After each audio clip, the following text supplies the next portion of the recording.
In terms of my background, I started off with a Bachelor of Commerce, focused on finance and quantitative economics.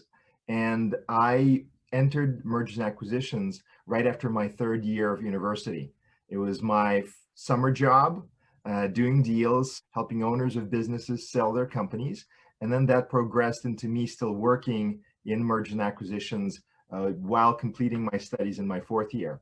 I later completed my Chartered Financial Analyst exams and received the charter. And I also am an alumnus of Harvard Business School through Program for Leadership Development, which is an alternative to an executive MBA that Harvard Business School hosts. And lastly, at least so far, I have the Master's in Global Business Law called Global Professional Master of Laws from one of the other great Canadian schools.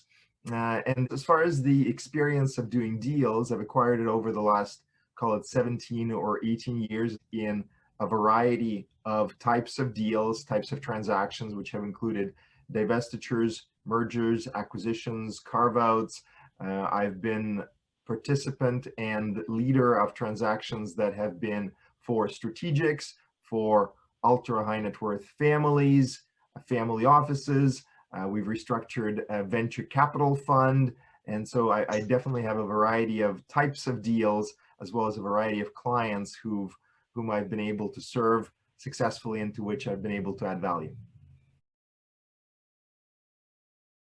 There will be smaller businesses in particular industries that may be taken over by larger businesses that have ample amounts of cash, great access to debt financing, excellent private equity partners, perhaps, that might be able to take out some of these competitors that are on a slightly weaker footing. Secondly, I could see there being transactions that are not mergers and acquisitions per se, but other kinds of corporate finance or funding deals where it's folks actually on the reverse side and the flip side, they're seeing some of synergies and opportunities that exist in current markets. Hence, they are either being funded and maybe merged with or acquired by strategics, or perhaps funded, whether minority or control stakes are being sold and bought by private equity firms to take advantage of those opportunities and growth. There's a variety. I will name a couple. Certainly taking care of financial diligence and understanding the financial state, performance, prospects of a business that might be a merger or an acquisition partner is key. And what potential hurdles, regulatory hurdles, legal hurdles, etc., the business might be facing standalone and as a combined business.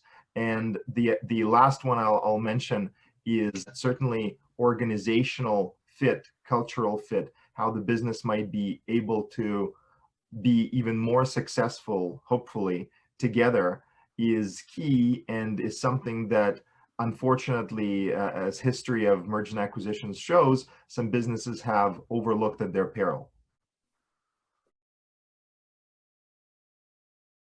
Sometimes it happens after the acquisition, and sometimes it is driven by the fact that there was a lack of knowledge prior to the transaction, and there was a huge rush for some reason, whether it's driven by the process and the seller or market circumstances or a particular need by the buyer. And sometimes it happens, and I would argue should happen even before the transaction, through the discussions between the two parties, through the diligence, and then a process of really very well understanding how will the joint value creation take place after the deal is done, such that the management team of the buyer has some of their own ideas in terms of how they might be able to create that value and bring that value to their own shareholders. The management team of the seller providing insights through bankers, advisors, etc., and their own plans that they're highlighting to the potential buyer. And then there being some meeting of minds, and ultimately it's a joint and collaborative process, hopefully, but ultimately the buck is in the corner of the people who are contributing more to that transaction, the buyers who are either providing more cash or more equity or other kind of consideration, for them to think about how they will be able to make that work. And so I think that process certainly is one that can take a variety of shapes and forms, but it's I think important if all the major departments that are meant to create value are able to come together and able to plan through both the rationale for it as well as the execution and the key results that they're looking to achieve either prior to the transaction or if not, for some reason, then as soon as possible after. Well, there's a lot in there because cultures are living organisms, and it is sometimes difficult for even people who are in a particular business to define them. Then it's even more difficult for the buyer to understand and ascertain what they're getting without a deep understanding and involvement with the individuals who are running the business, and then perhaps individuals at various layers of the organization. So I think that it is possible for buyers to conduct meetings, conduct conversations, conduct diligence at different layers of the organization, bring in their human resources, either team members and executives or advisors, to better understand the target. I think it also helps if the two organizations have had a lot of interactions, either as competitors, friendly competitors, channel partners, suppliers, customers, etc. If they actually know each other, that helps. And thirdly, and lastly, what is even more beneficial if these organizations have had not just surface conference level interactions, but have actually executed projects together, have actually seen each other perform. And obviously, none of these stages of better understanding each other's culture has to prevent one from doing a deal, but certainly the more organizations know each other, similar to people, the more people have interacted and done something productive together, the more likely they are to accurately assess that fit, and the more likely that fit is to lead to the overall deal success.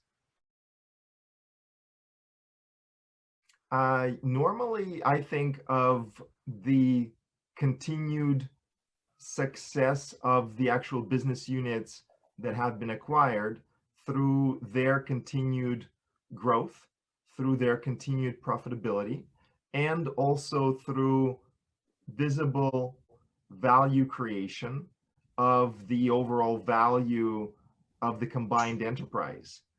Okay. Certainly, same as different people have different measures of success for themselves in life, I will see different businesses having different measures of success as well. What I would ideally personally also like to see is I would ideally like to see the individuals in those organizations also feeling empowered, feeling that it was a transaction that created benefit to the society, hopefully created benefit to their customers.